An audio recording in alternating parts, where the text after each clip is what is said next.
Lloyd, I'd like to now talk about the unintended consequences of the expulsion of the governor by Bob Carr. There are some things he just didn't think through, I don't think.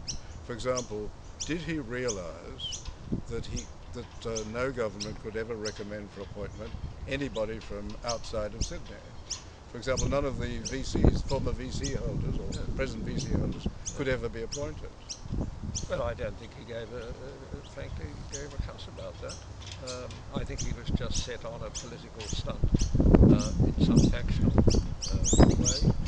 I mean, really, if you look at the governor's work, the day-to-day work, sure, is the ultimate referee to make sure the whole situation runs honourably and legally. But he's really, or she is really the Minister for Volunteers, above politics.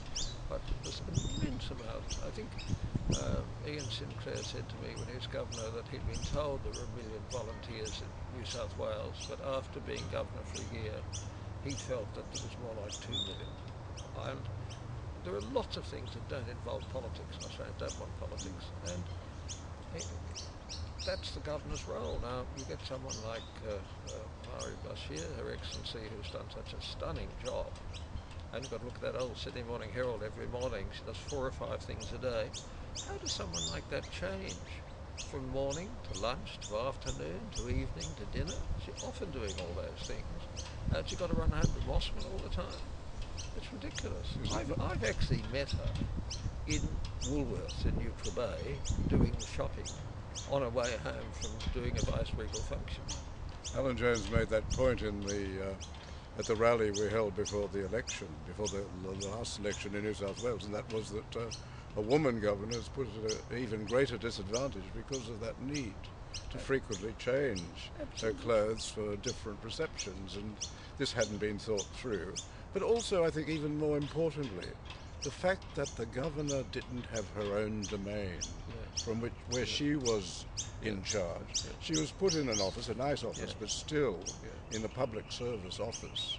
How can you then really speak to the Premier of New South Wales, who reports to you, when you're really in his office? Well, that's quite right.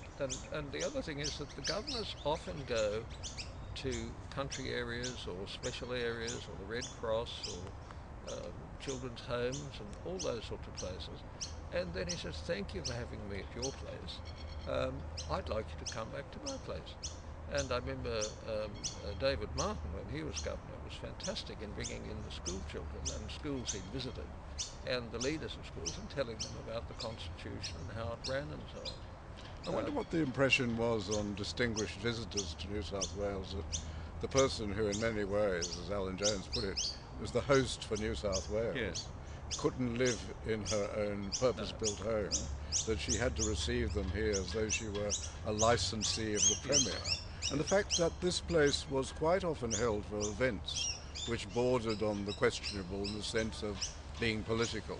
Oh, I said at the time that Carr hadn't kicked the governor out, he'd taken it for himself. And he had the Ministry for Arts and he used it flat out for arts events. And the press wouldn't call it, of course, no wonder. You suggest that the Herald was behind it. No wonder they never called him on it. But it was an absolute grab of grandstanding himself and demeaning the governor. Well, he got Gordon Samuels, who wouldn't be demeaned, and the governors are incredibly popular. I mean, the whole country was weeping. They were even upset at Buckingham Palace when David Martin was given only a week to live. I mean, absolutely tragic. And I don't think Bob Carr had a clue, frankly, about what governors were or what they did. It was just, which is extraordinary for a man that claims to know so much about American history, to know so little of our own. Well, thank you very much for that insight. That's a pleasure.